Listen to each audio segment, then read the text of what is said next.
치매 환자의 돌봄 부담을 가중시키는 정신행동 증상. 아까 정신행동 증상이나 우울이 늘어날수록 치매 환자를 돌보는 부담이 늘어난다 그랬죠? 여기서 우리는 정신행동 증상이 무엇인가에 대해서 한번 짚고 넘어갈 필요가 있습니다. 앞서 말씀드렸듯이 치매 환자는 단지 기억력, 판단력 등의 인지 기능만 떨어지는 게 아니라 이 치매가 그 전두엽까지 손상을 시키게 되면 여러 가지 정신병적인 행동 증상을 나타나게 됩니다. 치매의 종류에 따라서 나타나는 시기가 조금씩 다른데요. 알츠하이머병, 혈관성 치매, 루이소체 치매 등에서는 중기 및 고도기에 나타나는 경우가 많지만 전축두성 치매, 전두축두엽 치매라고 하죠. 그리고 전두엽 등을 다친 일부 혈관성 치매에서는 치매의 초기부터 나타나는 경우가 많습니다. 그리고 전문 요양 시설에서 거주하는 치매 환자의 약 70에서 95%, 가정에서 치료받는 환자의 60%가 경험을 합니다. 한마디로 이 정신행동 증상이 많이 일어날수록 우리는 집에서 치매 환자를 돌보기가 어렵게 된다는 이야기죠. 그리고 모든 논문에서 공통적으로 이 정신행동 증상은 부양자 스트레스와 돌봄 비용을 증가시키는 것으로 나타났습니다. 정신행동 증상에는 크게 정신적 증상과 행동적 증상이 있습니다. 한번 살펴볼까요? 경도에서는 행동적 증상, 울고 원망하고 의욕 없고 물어본 것 또 물어보고, 우리가 치매 환자를 진료할 때 반드시 물어보는 거죠. 같은 말을 반복하느냐, 알려드려도 계속 물어봐야 되느냐. 중등도를 한번 볼까요? 오지각, 미스아이덴티피케이션이죠. 치매가 진행하면 진행할수록 우리는 예를 들면 옷걸이를 저승사자로 착각한다든지 등의 감각에 착각을 일으키게 됩니다. 그리고 행동적 증상으로는 계속해서 안절부절하는 초조 증상과 여러 사람 앞에서 성적인 농담을 한다든지 아니면 성기를 꺼내놓는다는 등의 문화적으로 부적절한 행동, 그리고 소리 지르고 조급증, 이제 주변 보호자들을 계속 재촉하는 거죠. 이런 증상을 나타내게 됩니다.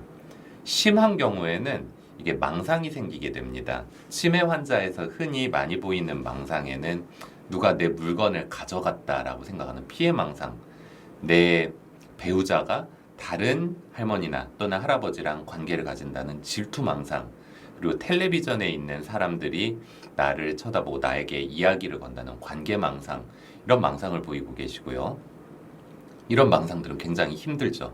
그리고 환각, 루이소체 치매 굉장히 많아요. 환청과 환시, 방송국에서 나에게 계속 신호를 보낸다든지 아니면 루이소체 치매 같은 경우는 야간에 굉장히 생생한 환시를 본다든지, 또 우울감, 불면, 불안 증상, 이런 것들이 있고, 이게 망상과 환각이 생기게 되면 물리적 공격성과 배회, 좌불안석, 하루 종일 잠시도 가만히 있지도 않고 제때 잠을 자지도 않는 이런 증상이 나타나게 됩니다.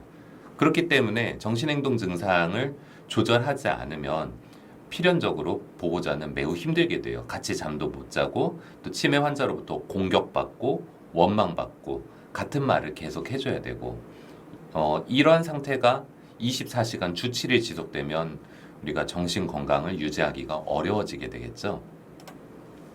하지만 의외로 환자분들을 보다 보면 정신 행동 증상에 대해서 오해를 하고 계시는 분들이 많이 있습니다. 그리고 제가 대표적으로 가지고 계신 그런 오해에 대해서 준비를 해봤습니다. 첫 번째, 치매 환자가 이상한 행동을 하는 것은 당연한 일이고 치료될 수가 없다. 그러니까 이게 의사들 사이에서도 가지고 있는 오해입니다. 우리가 노인분들이 이상한 행동을 하면은 사실 치매를 전문으로 하지 않는 분들이 보면 이거 치매라서 그래, 어쩔 수가 없어 라고 이야기를 합니다. 하지만 치매의 정신행동 증상은 약물 치료에 가장 반응을 잘 하는 치매의 증상이에요. 우리가 인지 증상, 기억력이 떨어지고 새로운 것들을 기억을 못하고, 아직까지 이걸 되돌리는 약은 만들어지지 않았어요. 하지만 환청, 환각, 불면, 불안, 초조 등의 증상은 약물에 굉장히 반응을 잘 하는 걸 볼 수가 있습니다. 또한 이러한 약을 준다고 해서 생명에 지장을 주는 부작용도 별로 없는 편입니다. 두 번째 오해. 정신건강학과 약은 재우거나 멍하게 만들어서 사고를 못 치게 만드는 게 목적이다. 명백한 거짓입니다. 우리가 텔레비전 프로에서 시청률을 높이기 위해서 가끔 요양병원에 대해서 악의적인 보도를 하는 경우가 있어요. 마치 요양병원에 있으면 하루 종일 묶어 놓는다든지 또는 하루 종일 재운다든지 불법적인 약물을 투여해서 잠만 자게 만든다든지. 사실 요즘 이런 식으로 하는 병원은 거의 없고요. 이건 매우 심각한 위법입니다. 신경행동 증상 치료 과정에서 주로는 항정신병 약물이나 항불안제를 쓰기 때문에 치료 과정 중에서 일부 기운이 없어 보이거나 멍해지는 경우가 분명히 있습니다. 하지만 약을 한 번 처방하고 거기서 멈추는 게 아니에요. 외래를 통해서 의사와 잘 상의해서 몇 주간의 약물 조정 기간을 거치면 활동성이 저하되거나 하루 종일 자게 만들지 않아도 신경 행동 증상은 치료될 수 있습니다. 수액이나 영양제를 먹여서 환자의 기운을 회복시키는 게 이상적인 치료다. 이것도 다릅니다. 사실과. 왜냐하면 우리가 수액 치료를 참 좋아하세요. 우리나라에서 뭔가 환자들이 우리나라에서 건강의 기준이 밥을 먹느냐 못 먹느냐를 흔히 건강의 기준으로 생각을 하시죠. 그래서 병원에 오면은 항상 수액이나 영양제를 달라고 하는데, 수액이나 영양제는 특정 전해질이나 특정 영양소, 폴레이트, 폴산이나 코발라민 등의 이 신경 형성에 굉장히 중요한 몇 가지 영양소들이 있어요. 이런 것들이 모자랄 때만 사용하면 됩니다. 특히 영양제라고 하는 비타민들은 우리 몸에 과다하게 쌓이면 때때로는 간 손상을 일으키거나 무의미하게 소변으로 빠져나가는 경우가 많습니다. 물론 기초 체력이 회복되면 신경행동 증상의 일부가 개선되는 데는 유리하지만 이 근본적인 이유는 체력이 저하된 게 아니라 신경세포의 손상에 의한 것이에요. 그러므로 이러한 수액이나 영양소가 정신행동 증상에 영향을 호전에 회복을 주는 몇 가지 사례가 있긴 하겠지만 비타민이 떨어졌다든지 전해질 이상이 있다든지 또는 혈당이 낮아졌다든지 이러한 기운을 회복을 시키는 것 결코 이상적인 치료가 아니다. 오히려 임상에서 보면 무분별한 수액을 사용을 해서 환자분들이 심장 기능이 저하가 된다든지 신기능이 저하되는 경우가 더 많았습니다. 네 번째, 인공적으로 합성된 정신과 약물보다는 비타민, 건강기능식품, 약초를 달인 약재를 먹어야 한다. 이것 또한 명백한 거짓입니다. 우리나라에 있는 대표적인 미신적인 사고죠. 인공합성물은 굉장히 몸에 나쁘고 먹다 보면 몸에 쌓이고, 약초를 달여서 자연에서 추출한 약물은 몸에 좋다. 약초를 달인 물은 그렇지만 그렇지 않아요. 네. 정신과 약물이든 자연물이든 만약에 똑같은 결과를 나타냈다면 뇌 속에서 작용하는 과정에는 큰 차이가 없습니다. 이건 정신과 약물인 우리 뇌의 구조 때문인데요. 정신과 약과 다른 약물의 차이점이 뭐냐면 우리 뇌와 신체에는 뇌혈류 장벽, blood brain barrier라는 게 있습니다. 이건 우리 몸에 들어온 약물이 신경계 쪽으로 함부로 영향을 주지 못하도록 막아주는 일종의 보호막 역할을 하는 기관이에요. 그렇기 때문에 정신과 약물은 필연적으로 이 블러드 브레인 배리어를 통과할 수밖에 없어요. 그리고 일부 약초에서도 대표적으로는 서양 고추냉이풀, 우리나라에선 성요한풀이라고 하는 노이로민 같은 것들이 있죠. 이런 것들은 뇌 속에서 작용하는 과정은 정신과 약과 비슷합니다. 단 인공합성으로 만들어진 정신건강학과 약물은 개량이 가능합니다. 예를 들면 우리가 치매의 대표적인 치료제인 도네페질 5mg을 썼을 때 이것은 수많은 논문을 거쳐서 우리 몸에 들어가서 작용하는 게 5mg이라고 여러 번 증명이 돼 있고 또 이게 뭐 카피 약물을 쓴다고 하더라도 여러 가지 약물 역동학적인 테스트를 마친 약물들이에요. 그렇기 때문에 부작용이나 약물 상호작용 위험이 없습니다. 그리고 약물 상호작용 위험이 적고 계산이 가능하고 치료 반응도 예측할 수가 있죠. 반면에 식물이라든지 이걸 직접 다려서 드린 건 용량 계량이 굉장히 불충분하겠고 불순물도 많이 있겠죠. 대표적으로 이런 노이로민 같은 약물 때문에 건강에 문제가 생기고 심지어는 뭐 세로토닌 증후군과 같은 또는 신경이완제 악성 증후군 같은 문제가 생명에 지장을 줄 수도 있는 문제를 일으킬 수도 있습니다. 그러므로 치매 정신행동 증상 조절은 정신과 약물로 조절하는 게 맞습니다. 논문들도 그렇게 증명을 하고 있고요.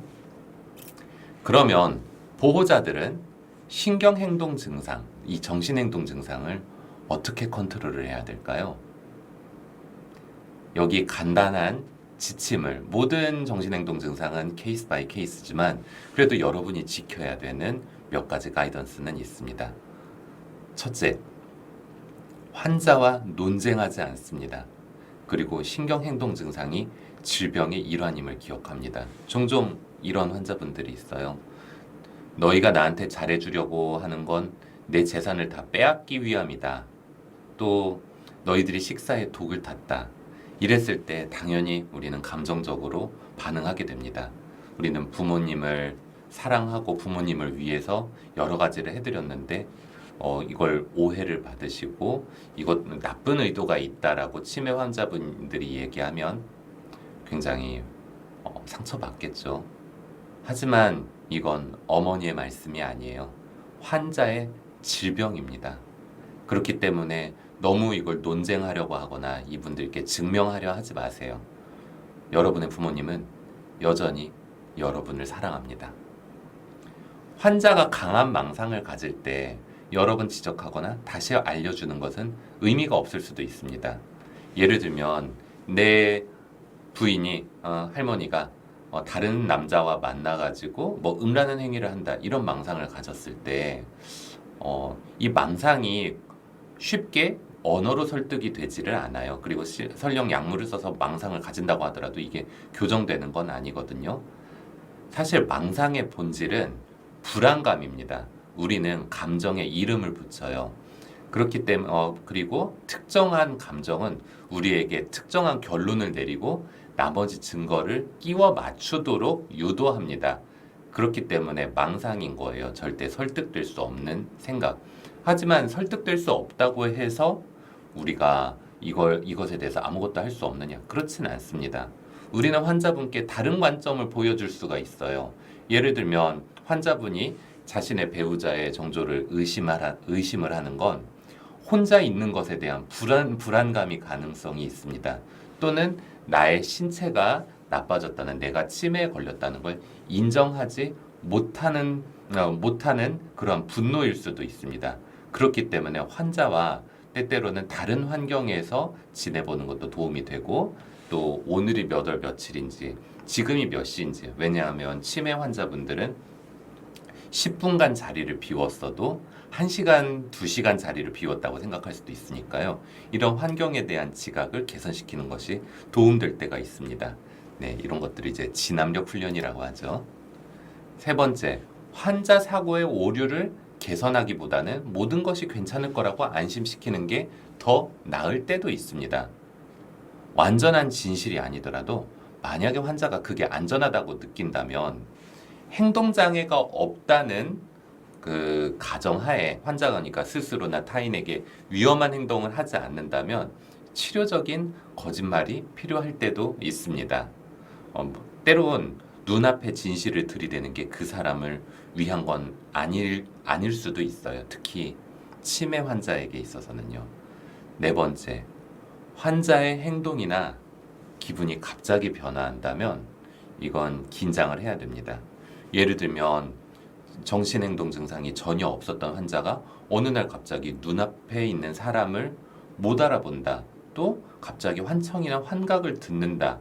이건 치매의 악화일 수도 있지만 선망일 수도 있습니다. 치매가 있는 환자는 선망이 잘 오게 되거든요. 선망은 갑자기 진행한 것처럼 그리고 치매가 악화된 것처럼 보이는 여러 가지 진압력 저하, 환각, 망상 등을 의미하는데요. 이런 것들이 있을 경우에는 감염이나 통증, 약물 상호작용, 수면 박탈, 탈수 등의 가능성이 있을 수 있으므로 반드시 병원에 방문해서 혈액 검사라든지 여러 가지 검사를 받아보는 편이 좋습니다. 가급적이면 환자를 존중하고 진실되게 대합시다. 사실 우리가 겉보기와는 달리 치매 환자가 아무것도 기억 못하는 게 아니에요. 인간의 기억력은 단지 해마에서 나타나는 건 아닙니다. 제 환자분들은 더 이상 아무것도 기억을 하지 못하시는 분들도 제가 다가가면 친숙한 사람이라는 걸 알아보게 됩니다. 여러 번 반복하게 되면 이분들도 기억을 합니다. 왜냐하면 해마는 위축됐을지언정 우리가 익숙한 것들을 익숙한 사람과 했던 익숙한 행동을 반복하는 이런 손해라든지 기저핵 등의 기능은 비교적 늦게까지 남아있게 되거든요. 한마디로 이분들은 우리의 생각보다 훨씬 더 많은 걸 느낄 수 있고 많은 걸 알고 계시는 분들입니다. 그러므로 아무것도 기억하지 못한다고 해서 자신의 환자를 모든 의사결정 과정에서 배제하는 것보다는 환자를 존중하고 진실되게 대하는 태도를 유지하는 게 좋습니다. 돌보는 사람들은 어떻게 하면 마음 건강을 유지할 수가 있을까요? 첫 번째, 스스로 행복해지지 않으면 그 누구도